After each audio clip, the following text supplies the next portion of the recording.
In the last 10 years, a mere 287 players have emerged from high school as a 5-star recruit, the best of the best. That's fewer than 30 players per season, regardless of position. By our best judgments, just 97 of those players have lived up to the hype and become a star equal to expectations. However, that's just a little over 33% of a recruit maximizing their potential. However, a bust doesn't always mean they didn't live up to the hype. Some experience injuries that derail their entire career, and others run into problems with the law. So that really made me wonder, who is the worst 5-star recruit ever? Not based on injuries, but actually just a terrible player, who never fully put it together on the court, and whose expectations were way too high. So let's find out, who is the worst 5-star recruit ever?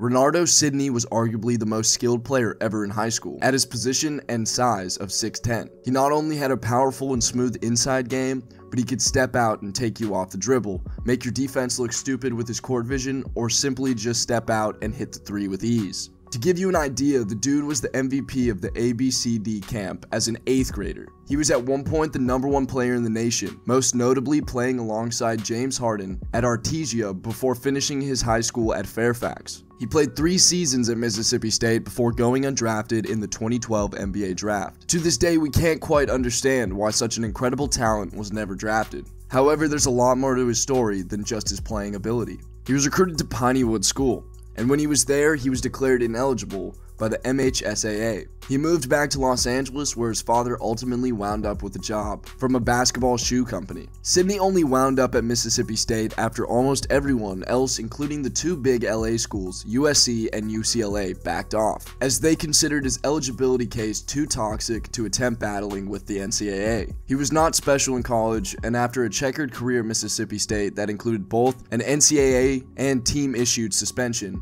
he wasn't likely to be remembered fondly there either. In high school, there was nothing but good days ahead for Sidney.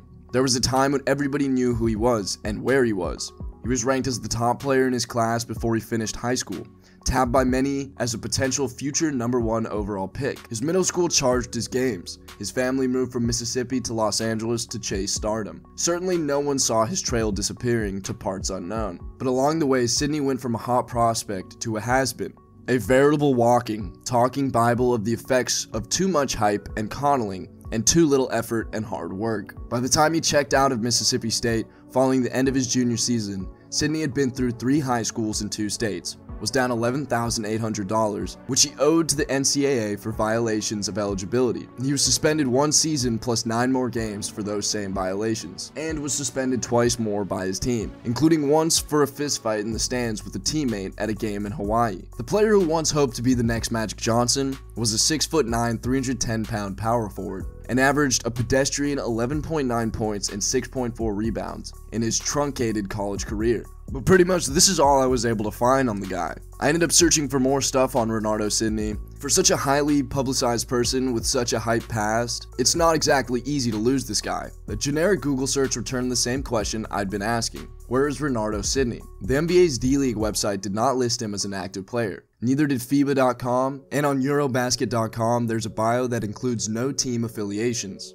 According to RealGM.com, he was on the Los Angeles Defenders roster in November of 2013, but after moving him on and off waivers due to injuries, they let him go next February. Which kinda led me to finding Sidney's Facebook page, where there are pictures of him mugging for the camera at Universal Studio, posing with Scooby-Doo and Shaggy, and an oversized Curious George stuffed animal on his shoulders. Very different from where he once was, being publicized in some of the biggest basketball magazines in the country.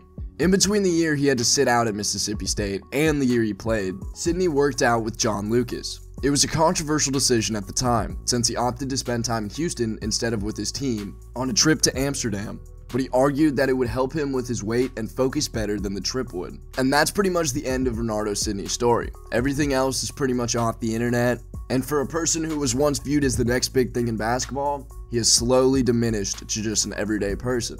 It's really sad to see someone waste so much talent and ability on the basketball court, when truly it didn't seem that it was his basketball ability holding him back, more of his maturity. Even though he got to see the court, he never put in the work to be a great player, or even make it to the NBA. You could be the most talented player in the world, But unless you put in the hard work and grind every day, making the league is just an afterthought. And unfortunately, there are probably many more 5-star recruits that will follow a similar path to Renardo Sidney. Hopefully they can turn it around and make a career out of the ability they were given. Let me know what you guys think about Renardo Sidney and his story. But anyways guys, see you next time. Deuces.